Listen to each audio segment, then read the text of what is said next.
Hello everyone, and welcome to the AMOS project, our course on Agile methods and open source. My name is Dirk Riele, I'm your lecturer for this course, and I'm also the professor who designed this course. The purpose of the AMOS project is to introduce students to Agile methods like Scrum and extreme programming in a practical way by developing software, practical software with an industry partner. So it teaches theory, but also applies the theory right away. Students will learn or will gain a conceptual understanding of how Agile methods work, again, specifically Scrum, but also others. They will learn the tools and the practices and the overall process. To make it realistic, we incorporate industry. So there will be, for each project team, there will be an external stakeholder who is working with the student team. So each student is part of a larger team between 5 and 10 people. So in addition to the conceptual learning and its practical application, we also hope that you will be developing useful software that is fun and indeed, again, useful as well. It is open source software that we are developing, and students will show the results of their work, the hard labor, at the final demo day that concludes the project at the end of the semester. We've had many industry partners over time, and this year also has several new and old partners that we are happy to have again. It's quite a broad selection, and I believe it's also what makes this course attractive. To come into this course, you need to have some skills developed from prior courses. In general, though, it's simply hard work we expect of you and the willingness to learn sometimes in the situation while doing. In addition to general skills and abilities and attitude, there are role-specific skills. So everyone, of course, needs strong conceptual thinking, but the product owners, that part of the team, those people who care mostly about requirements, will need that strong conceptual thinking. They will also communicate a bit more with the external stakeholder, the industry partner, but they can't do it without some affinity to technology. So you should have some technology background.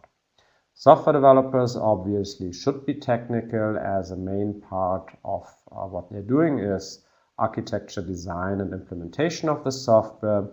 We somewhat expect that you are able, based on our prior courses, to follow a test-driven software development process, and you will learn or need to catch up on common tools these days like Git and GitHub.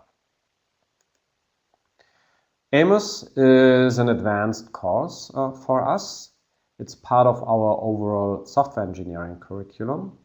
Our software engineering teaching starts in the bachelor degree program, where we help with algorithms and data structures as an initial course that students take. We teach ADAP, Advanced Design and Programming, which I view as a precondition for students who want to take AMOS, and in particular the software developer role. For product owners, which is a separate role from software developers, and it's actually statically assigned in this course usually, you should probably have heard PROD, our product management course, to have a stronger understanding of what requirements and product management of the software to be developed means. After AMOS, students can take AMSE, our course on advanced methods of software engineering, which is mostly continuous software engineering, continuous delivery these days. Also, we have a course on software architecture and are planning a course on machine learning and software engineering. AMOS is part of your overall program. In terms of modules, you can take one of two modules to help fulfill your degree requirements. It's the Product Owner module, OSS AMOS PO, or the Software Developer module, OSS AMOS SD. For both, you need to participate in the lecture, as right now, and the exercises. The exercises are of particular importance because it's not actually a classic exercise, but rather it's a team meeting where a lot of the Agile methods process takes place. We coach you there if necessary, but we also grade you there at intervals. For the product owner, the work sums up to 5 ECTS, 5 credit points, and for the software developer, it sums up to 10 credit points. The difference is the difference in self-study or independent work that you do alone or in pairs outside of the classroom. In terms of grading then, half of your grade will be determined by the quality of the teamwork as a whole, how well your team works, and the other half will be the independent individual work of a team member. We measure on a very basic scale 0, 1, 2, or 3, where 0 means you didn't do anything, you didn't even show up, say, for a team meeting, where 1 means you showed up but really did almost nothing or only minimal work, where 2 then means you did what was expected of you, and 3 means you excelled. You did something unusual, something that was of particular high quality. In general, we expect students to score a 2 in a team meeting and in their weekly independent work. We measure this by the actual team meeting as well as the artifacts that you deliver. And I will talk about quality criteria a little bit later on. The beauty of this course then is it's a project, it's practical work, it flows until the end. There's the final demo day, the final deliverable, and that's it. No written or oral exam, but rather the course ends and you are done.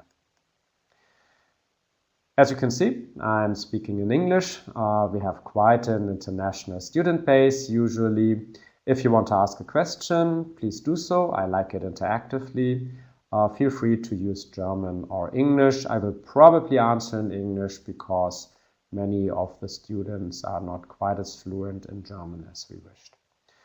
In your teams, you can choose whatever the team wants. In your submissions, your deliverable submissions, please follow the industry partner who will ask for either English or German. Teams have been allocated in such a way that if an industry partner actually asks for German, all of you declared that you have a high degree of German fluency. Communication, also very easy. Please use stood on, or to address us, use the OSS AMOS alias. And finally, or that's actually the preferred way, use the forums so others can see your questions and might be able to answer your questions before we get to it. Sometimes students are faster than us to help. All our courses are organized in the same way. All relevant information, really all relevant information, can be found through the course index page listed here as it's a Google spreadsheet. For example, from the course index page, you can find the other second most important spreadsheet, the course schedule, but also on the course index, you will find links to all other relevant materials from the stood-on section that you probably found all the way to course management issues, forum links, our alias again, and other helpful information. That's it from me for this short introduction. and we will continue in a bit with the next steps. Now, if you have any questions, now is a good time to ask these questions. And thank you, and see you in a few seconds.